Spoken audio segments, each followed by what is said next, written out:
So, let me read from Pope Benedict's Declaratio, and I'll just read a few phrases here. He says, Beni conscius sum hoc munus secundum suam essentiam spiritualem. Now what he just said there is that he's very well aware that the munus of the Roman pontiff is essentially a spiritual nature. And then he says, non solum agendo et loquendo, exque debere sed non minus haciendo et orando.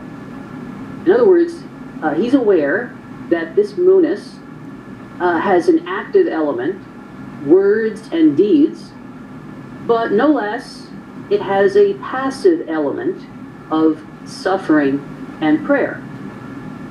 And then, towards the end of his Declaratio, he says, incapacitatem meam ad ministerium mihi commissum bene administrandum agnoscere debeam.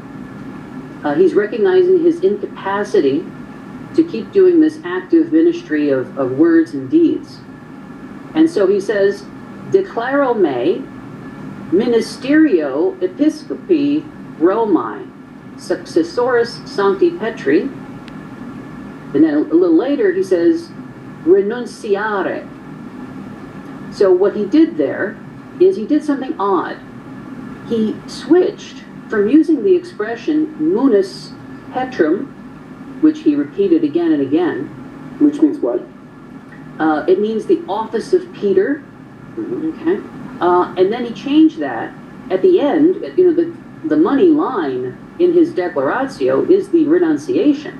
And what he actually renounces is the ministerio episcopi Romae, the ministry of the Bishop of Rome.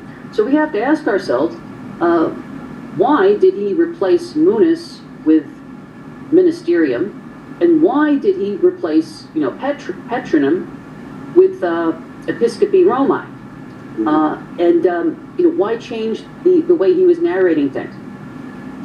And I think what he was essentially doing in that Declaratio is that he, at the beginning of the Declaratio, he says, this munus is carried out in an active way through words and deeds, and he's clearly not up for that anymore.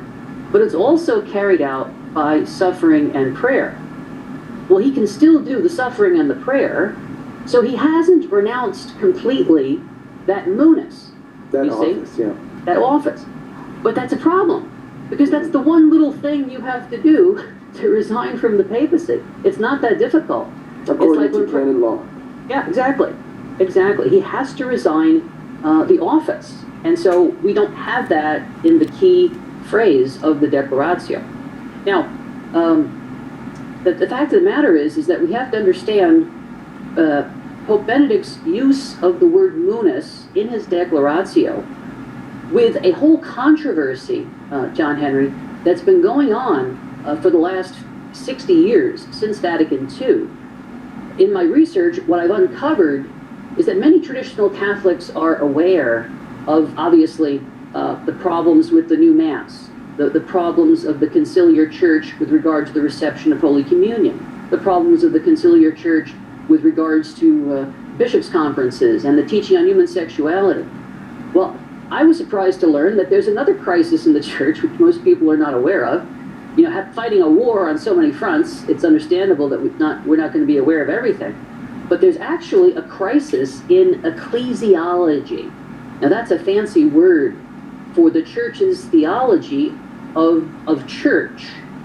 I can share a couple of quotes with you, if you'd like, from some professors regarding this unknown or not widely known crisis in the ecclesiology of the church, which actually, it seems, like everything else in the post-Vatican II world, has impacted maybe even the legitimacy of Papa Ratzinger's renunciation.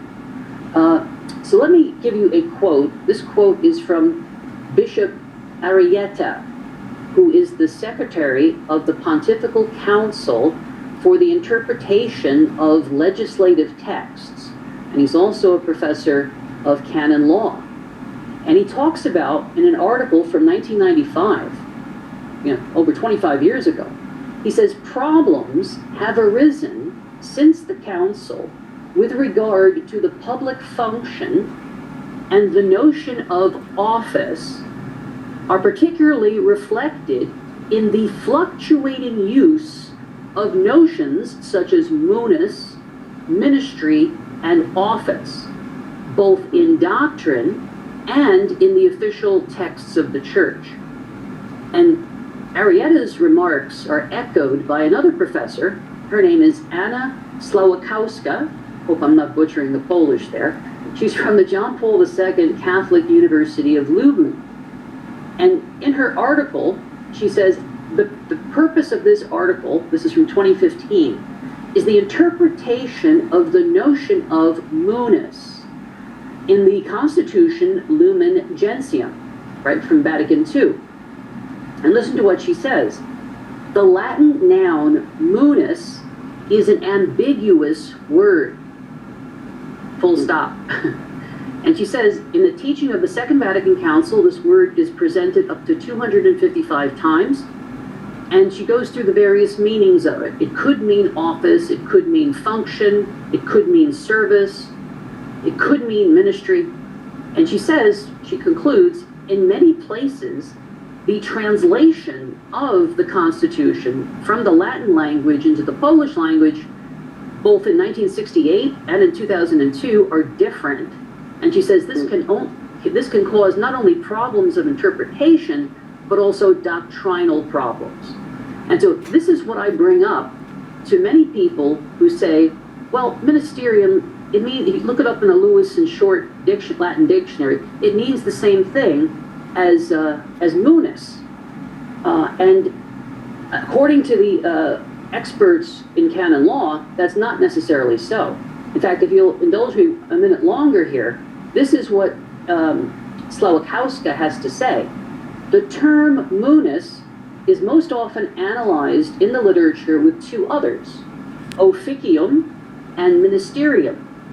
And she says this, they are also synonymous with it, but at the same time, each of them can mean something different. And this is the key phrase in her statement. Their use, whether separate or synonymous, always depends on the context of the utterance, the author's intention, or the purpose for which they are used.